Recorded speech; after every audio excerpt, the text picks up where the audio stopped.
Sebelum melanjutkan, jangan lupa subscribe dulu. Terima kasih.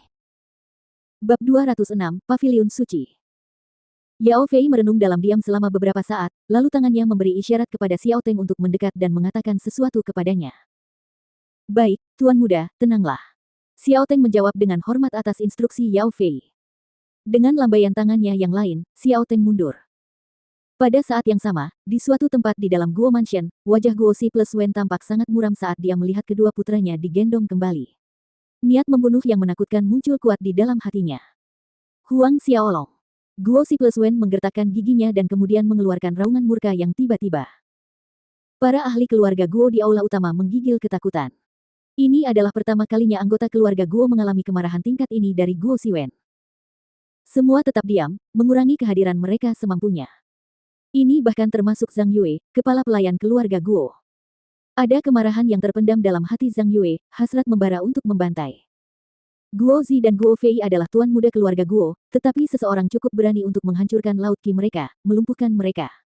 Ini adalah penghinaan bagi Guo Mansion, provokasi yang nyata. Jelaslah pihak lain tidak menempatkan seluruh Guo Mansion di mata mereka. Huang Xiaolong ini terlalu berani. Hari ini, keluarga Guo telah menjadi topik pembicaraan setelah makan malam dan lelucon bagi banyak keluarga besar Kekaisaran Duanren. Sebagai kepala pelayan keluarga Guo, Zhang Yue juga sangat marah dengan Huang Xiaolong. Patriark, apakah kita harus memberitahu leluhur tentang masalah ini? Beberapa saat kemudian Zhang Yue berjalan mendekat dan bertanya.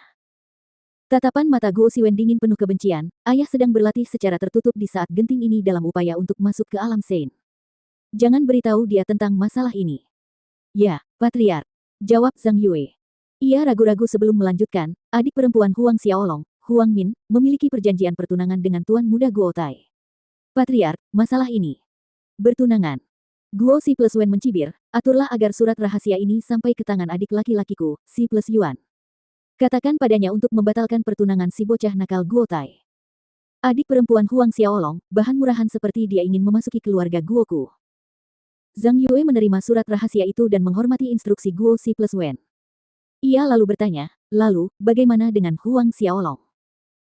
Kali ini, ayah pasti akan berhasil menerobos ke alam Sein selama latihan pengasingannya. Guo Si Plus Wen menjawab dengan dingin, kita akan berurusan dengan Huang Xiaolong dan Zhao Su sekali dan untuk selamanya setelah ayah keluar. Patriark itu bijaksana.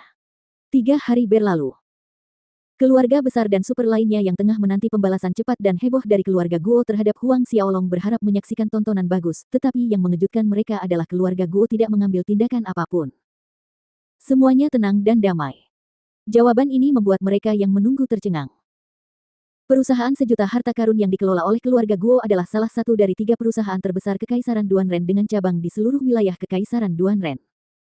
Dengan kekayaan yang tak terbayangkan dan fondasi yang sudah berusia hampir 1000 tahun, perusahaan itu hanya sedikit di bawah hegemoni keluarga Xie dan Yao. Namun ketika kedua laut kituan muda mereka hancur, mereka malah bertahan dalam diam.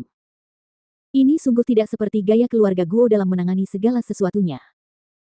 Bahkan jika mempertimbangkan bahwa Huang Xiaolong adalah saudara seperjuangan dengan pangeran kekaisaran kedua Duan Wuhen, tetap saja tidak masuk akal bagi keluarga Guo untuk bersikap begitu tenang. Bahkan kentut pun tidak terdengar. Singkatnya, reaksi keluarga Guo terlalu tidak normal. Tanpa mempedulikan bisikan-bisikan di sekitarnya dan bagaimanapun keluarga Guo ingin bereaksi, Huang Xiaolong tiba di Institut Duanren hampir seperti jarum jam untuk berkeliaran dengan santai di sekitar lapangan divisi dalam, mencoba menangkap keberadaan mutiara jiwa mutlak hingga larut malam sebelum kembali ke perkebunan Southern Hill. Kemudian, ia memicu cincin pengikat dewa dan sekali lagi memasuki medan perang kuno untuk melanjutkan latihannya. 3 hari berlalu dan tidak ada panen sama sekali, dia masih gagal merasakan lokasi mutiara jiwa absolut. 10 hari berikutnya berlalu dengan cara yang sama. Malam itu Huang Xiaolong berdiri di tengah halaman, alisnya sedikit berkerut seraya berpikir keras. Setengah bulan telah berlalu, dan dalam setengah bulan ini dia hampir menjelajahi setiap inci tanah divisi dalam. Dia bahkan pergi sejauh asrama wanita. Namun, dia tidak dapat merasakan reaksi apapun yang terkait dengan mutiara jiwa absolut. Tidak ada. Mungkinkah mutiara jiwa absolut tidak ada di dalam Institut Duanren? Pikiran Huang Xiaolong bercabang. Saat itu, sebuah pikiran menyambar benaknya bagai kilat. Ada satu tempat di Institut Duanren yang tidak dikunjunginya. Paviliun Suci. Paviliun Suci adalah zona terlarang Institut Duanren. Paviliun Suci merupakan ruang yang dibuka oleh para ahli alam suci dari Institut Duanren. Namun, paviliun suci ini bukanlah tempat yang bisa dimasuki Huang Xiaolong dengan santai bahkan dengan token emas Kaisar Duanren karena paviliun suci hanya dibuka 1 kali setiap tahun. Untuk membukanya, semua ahli alam suci dari Institut Duanren akan menyatukan kekuatan mereka. Di dalam paviliun suci terdapat energi spiritual suci yang bermanfaat bagi kultivasi ki pertempuran seseorang. Dan setiap kali dibuka, hanya 10 siswa Institut Duanren yang dikirim ke dalam untuk berkultivasi selama 1 bulan. Paviliun suci. Huang Xiaolong bergumam pada dirinya sendiri. Beberapa saat kemudian, ia memanggil Zhao Su, memberitahunya bahwa pada perjalanan berikutnya ke Istana Kekaisaran Duanren, ia harus memberitahu Duanren bahwa Huang Xiaolong ingin masuk dan melihat-lihat saat paviliun suci dibuka nanti. Sebagai pendiri Institut Duanren, Kaisar Duanren dapat menunjuk 3 orang murid untuk memasuki paviliun suci guna berlatih setiap tahun sedangkan 7 nama sisanya dibagi di antara 7 keluarga besar, keluarga Xie, keluarga Yao, keluarga Guo, keluarga Yan, keluarga Zhao, dan keluarga Chen. Pagi-pagi sekali, Zhao Su kembali dari Istana Kekaisaran Duanren dan melaporkan kepada Huang Xiaolong bahwa dia telah menyampaikan masalah itu kepada Kaisar Duanren. Duanren tentu saja setuju. Dia juga menyertakan informasi tentang hal-hal yang perlu diperhatikan oleh Huang Xiaolong. 2 bulan kemudian, Huang Xiaolong mengulanginya pada dirinya sendiri. 2 bulan kemudian adalah waktu pembukaan paviliun suci berikutnya. Oleh karena itu, Huang Xiaolong tidak punya pilihan lain selain menunggu selama 2 bulan, karena bahkan Duanren tidak dapat mengubah waktunya sesuka hatinya.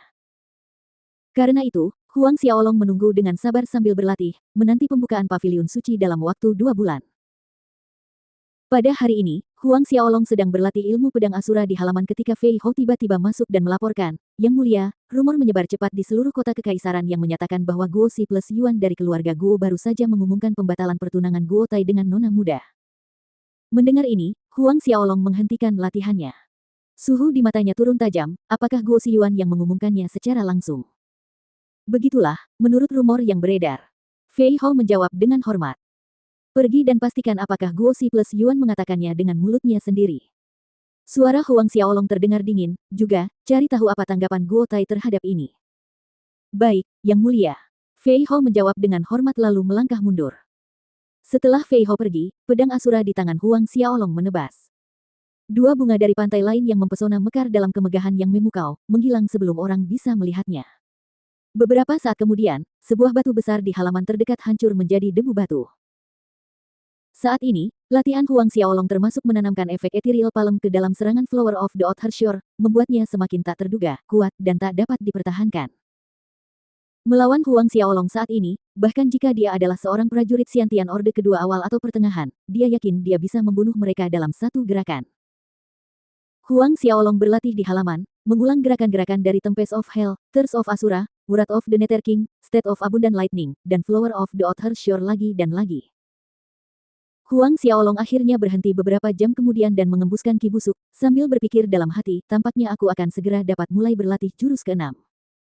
Bunga dari pantai lainnya telah mencapai titik puncaknya. Pada saat ini Fei Hou, yang pergi untuk menyelidiki rumor tersebut, kembali dan melaporkan kepada Huang Xiaolong, "Tuan, kami telah memperbarui informasi. Telah dipastikan bahwa Guo Si Yuan sendiri yang mengumumkan berita tersebut, tetapi Guo Tai tidak setuju." Ini membuat ekspresi Huang Xiaolong berubah sedikit menjadi lebih baik. Pertama, jangan biarkan nona kedua tahu tentang hal itu. Huang Xiaolong mengingatkan dengan suara serius. Baik, Yang Mulia, kata Fei Hou. Kamu mundur dulu. Huang Xiaolong meminta maaf. Fei Hou mengangguk dan sekali lagi meninggalkan halaman. Dalam 7 bulan lagi, kakak kedua, ibu dan ayah, dan yang lainnya akan tiba di kota kekaisaran. Huang Xiaolong mengerutkan kening.